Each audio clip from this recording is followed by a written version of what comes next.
A solidão de Michonne tem gosto de ferro na boca. Gosto de sangue que não é seu.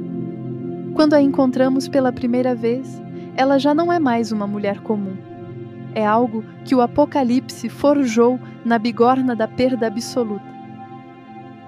Duas coisas mortas se arrastam no fim de correntes que ela segura.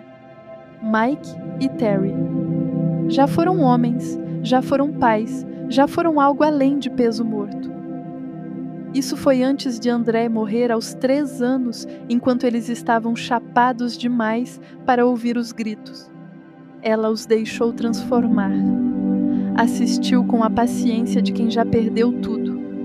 Depois, arrancou braços e mandíbulas com a mesma precisão que um dia usou para cortar vegetais no loft em Atlanta, quando ainda acreditava que a vida era sobre exposições de arte e jantares com vinho.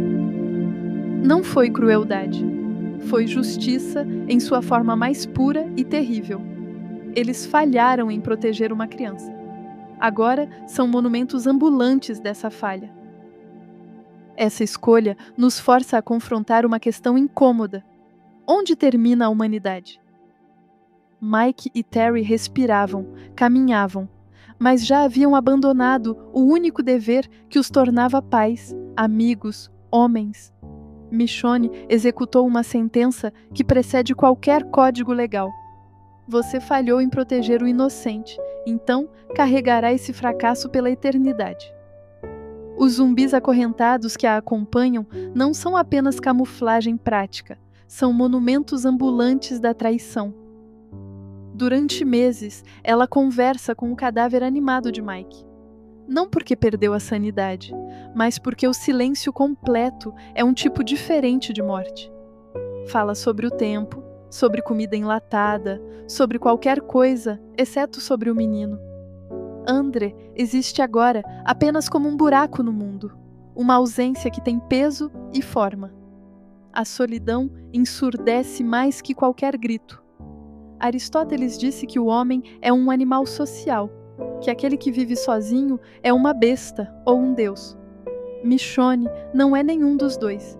É algo intermediário, algo que a necessidade esculpiu. Falar com mortos não é loucura quando o silêncio ameaça apagar quem você foi. É resistência.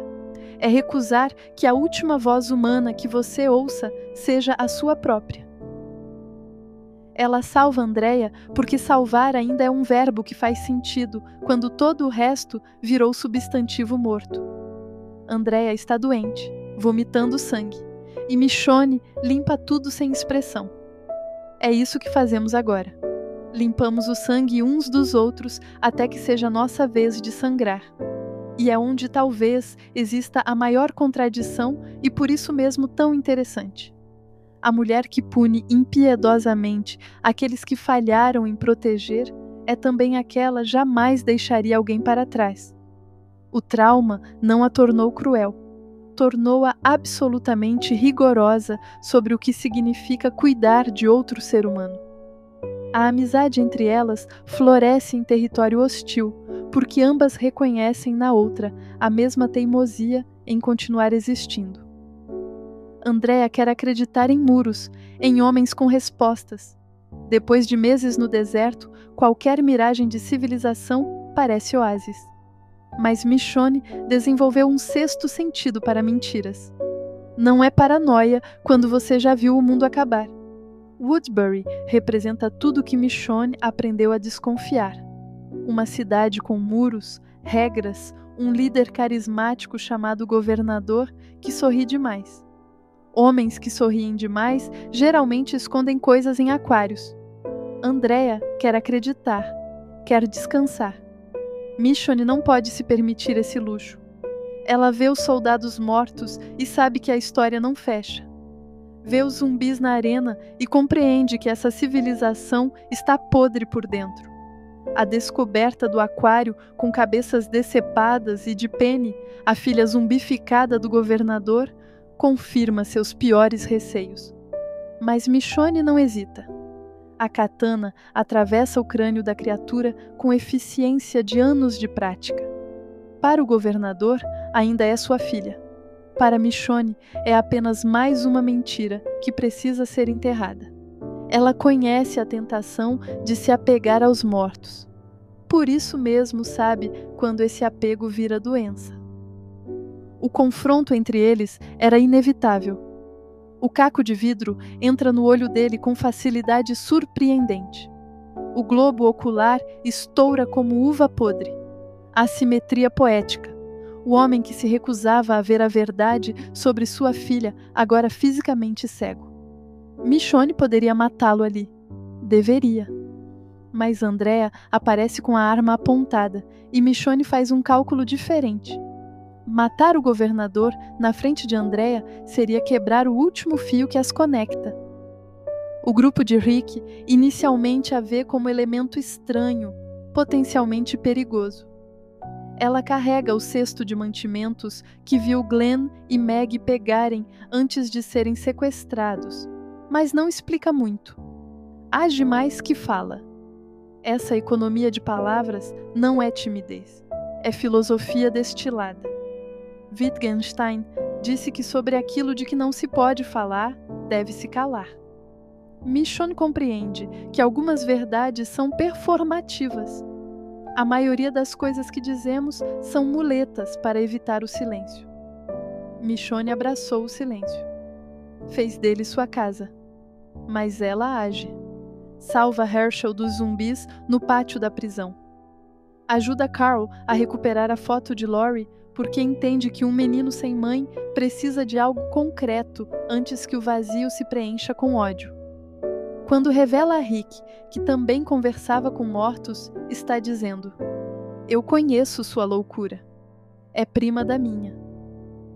Quando Merle tenta matá-la e depois se desculpa, Michonne permanece em silêncio. Não porque seja incapaz de perdoar, mas porque perdão não é algo que se verbaliza facilmente. É algo que se demonstra não matando alguém quando você tem a oportunidade. Quando Merle a sequestra para entregá-la ao governador e depois muda de ideia, libertando-a, Michonne tenta convencê-lo a voltar. A redenção possível, ela sugere. Mas ele recusa e ela aceita. Algumas pessoas precisam morrer da forma que escolhem morrer. Rick quase a entrega ao governador. Quando se desculpa, ela aceita sem drama. Não há espaço para rancor quando cada dia pode ser o último. Aceitar o que não podemos mudar, agir sobre o que podemos, é matemática simples de sobrevivência. Rick tomou uma decisão ruim sob pressão, depois corrigiu. Seguir em frente é tudo o que importa. Andrea morre na sala de tortura, mordida por Milton transformado. Toda a arquitetura emocional que Michonne construiu desde André começa a rachar. Ela chora. Lágrimas verdadeiras, não o choro dos vivos, mas o lamento de quem perde de novo algo insubstituível. Fica com Andrea nos momentos finais. Perdoa todas as escolhas erradas. Diante da morte, as traições ficam pequenas. Andrea morreu tentando fazer a coisa certa. É suficiente. A katana de Michonne não é apenas arma, é uma extensão de seu corpo, e também filosofia em aço. Cada movimento calculado, sem floreios, sem desperdício, carrega a disciplina dos antigos samurais e dos estoicos romanos. É violência reduzida à honestidade. Eu escolho viver. Você está no caminho. Um de nós precisa deixar de existir. Marco Aurélio escreveu que devemos executar cada ação como se fosse a última. Michonne vive isso literalmente. Não há espaço para erro quando cada encontro pode ser fatal. Sua habilidade marcial não é mero talento. É meditação violenta. É presença total no instante que decide entre vida e morte. A lâmina sempre limpa não é obsessão. É insistência de que no caos ainda existem padrões. Ainda existem coisas que fazemos porque escolhemos, não porque precisamos. O silêncio de Michonne é eloquente. Em um mundo que desmoronou no caos, onde pessoas gritam medo e raiva constantemente, ela oferece quietude intencional. fala quando necessário, age quando crucial. O resto é contemplação interna. Há sabedoria nisso que remonta aos filósofos orientais, aos monges que compreendiam que o silêncio não é ausência, mas presença concentrada. Ao final da terceira temporada, Michonne se integrou ao grupo de Rick. Não completamente, nunca completamente, mas o suficiente. Depois de André, depois de Andrea, encontrar pessoas que não exigem que ela seja mais do que é, já é milagre.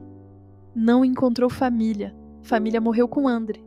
Encontrou propósito, e propósito é âncora mais confiável que amor, quando amor é luxo perigoso. Proteger essas pessoas específicas não é destino grandioso. É a escolha que ela faz cada manhã.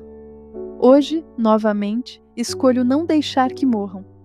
O significado é criado no ato, renovado cada vez que a katana encontra carne morta antes que alcance carne viva.